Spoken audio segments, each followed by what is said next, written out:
This is History Replay, this day. Did you know that on August 20, 1521, the vast and powerful Aztec Empire fell to a foreign force after a long siege? It was on this fateful day that the capital city, Tenochtitlán, surrendered to the Spanish conquistador Hernán Cortés and his allies. Picture this, a sprawling city in the middle of a lake, interconnected by causeways, bustling with life, trade and ceremonies. This is Tenochtitlán, the heart of the Aztec Empire and a marvel of Mesoamerican civilization. Nearly a decade before the formidable Hernán Cortés and his men set foot on Aztec soil, the skies above the empire seemed to portend the seismic changes to come.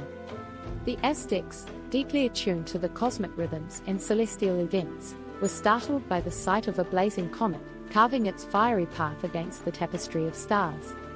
To the high priests, schooled in divination and the reading of omens, this was no ordinary astronomical event. The comet, with its brilliant tail, was perceived as a harbinger of upheaval, perhaps even the fall of their mighty empire. As the years went by, whispers of the comet's significance ebbed and flowed through the streets of Tenochtitlan. But then, the reality of the omen seemed to take shape. Strange men, unlike any they'd seen before, arrived on their shores. Clad in shining armor that reflected the sun and riding atop towering beasts, horses, these men hailed from a distant land. They were led by Hernán Cortés, a man of unyielding ambition and determination, whose eyes seemed set on the heart of the Aztec Empire. Realizing the strength of the Aztecs, Cortés knew he couldn't take Tenochtitlan alone. He formed alliances with indigenous tribes like the Tlaxcalans, who were enemies of the Aztecs, amplifying the manpower and inside knowledge on his side. The splendor of Tenochtitlan, with its intricate canals, towering temples, and bustling markets, was soon to be tested by the onset of a harrowing siege. Even before the actual combat began, a silent and unseen enemy had infiltrated the city. European-born smallpox spread like wildfire, indiscriminately claiming lives and leaving entire households in mourning. The once vibrant streets of Tenochtitlan echoed with cries of despair as the disease ravaged the population, even reaching the royalty and taking the life of their leader.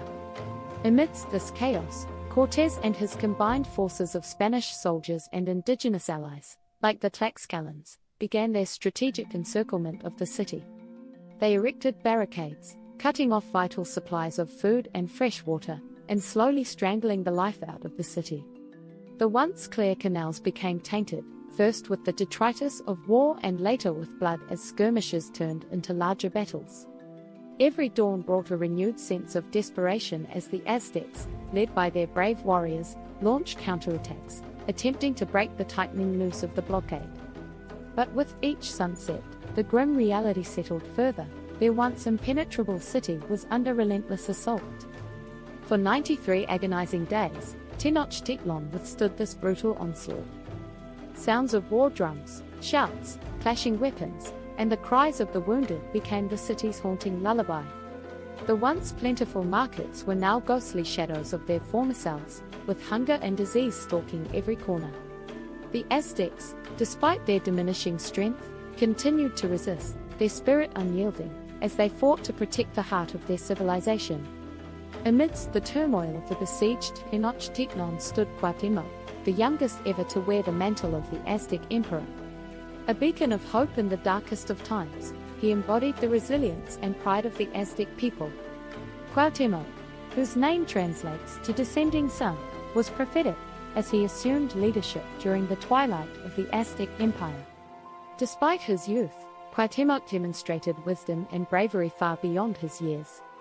He sought to rally his subjects, delivering impassioned speeches from the steps of the Templo Mayor, invoking the spirit of past emperors and the gods' favor. He reminded his warriors of the legacy they carried, urging them to defend their sacred city until their last breath. Even as Tenochtitlan's defenses crumbled and supplies dwindled, Cuauhtémoc led guerrilla-style attacks, striking when least expected and keeping the Spanish forces on edge. Refusing to be confined to the palace's safety, he was often at the front lines, fighting shoulder to shoulder with his warriors, an emblem of undying resistance. However, as days turned into weeks, the weight of leadership and the grim reality of the impending downfall took its toll on the young emperor. Yet, he never wavered, even when the possibility of negotiation or surrender could have granted him personal safety. And then, on that fateful day in August, Cuauhtémoc was captured by Cortés' forces. Even in captivity, his spirit remained unbroken, maintaining the dignity and poise befitting an emperor, till the very end. The capture of Cuauhtémoc and the subsequent fall of Tenochtitlan signaled a seismic shift in the course of Mesoamerican history. The once proud and towering capital lay in ruins, its temples desecrated, and its canals clouded with the remnants of warfare. Cortés, recognizing the strategic and symbolic value of the city, quickly embarked on a mission to reshape Tenochtitlan in the image of Spanish cities, laying the foundations for what would become Mexico City. But the physical transformation of the city was just the beginning. The social, cultural, and spiritual fabric of the region underwent profound changes.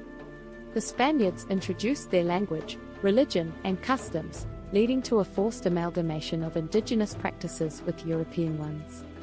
Catholic missions sprung up, with zealous priests eager to convert the heathen natives, often erasing or appropriating indigenous religious symbols and ceremonies.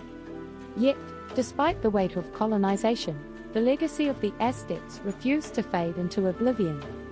Their advanced knowledge in agriculture led to the global proliferation of crops like maize, beans, and chilies. The Spanish, while imposing their culture, couldn't ignore the richness of the Aztec traditions. Over time, a unique syncretism emerged, where the Aztec festivals meshed with Catholic observances, and the Spanish language absorbed Nahuatl words. Even amidst the tragedies and adversities, a new culture, a blend of the old and the new, began to take root. The descendants of the Aztecs, while bearing the scars of their past, became instrumental in shaping the vibrant tapestry of Mexican identity that we recognize today. The fallen Tenochtitlan might have been a symbol of an era's end, but it also marked the beginning of a resilient and evolving cultural mosaic. August 20, 1521 marked the end of an era and the beginning of another. The fall of Tenochtitlan was a testament to the impact of foreign invasion, disease, and the inexorable tide of change. Today, as we remember this pivotal moment in history, we can reflect on the resilience of cultures and the intertwined fates of nations. Thank you for journeying back in time with us today on History Replay, this day. Don't forget to like, share, and subscribe for more historical tales from around the world. Thanks for watching. We will see you in the next episode.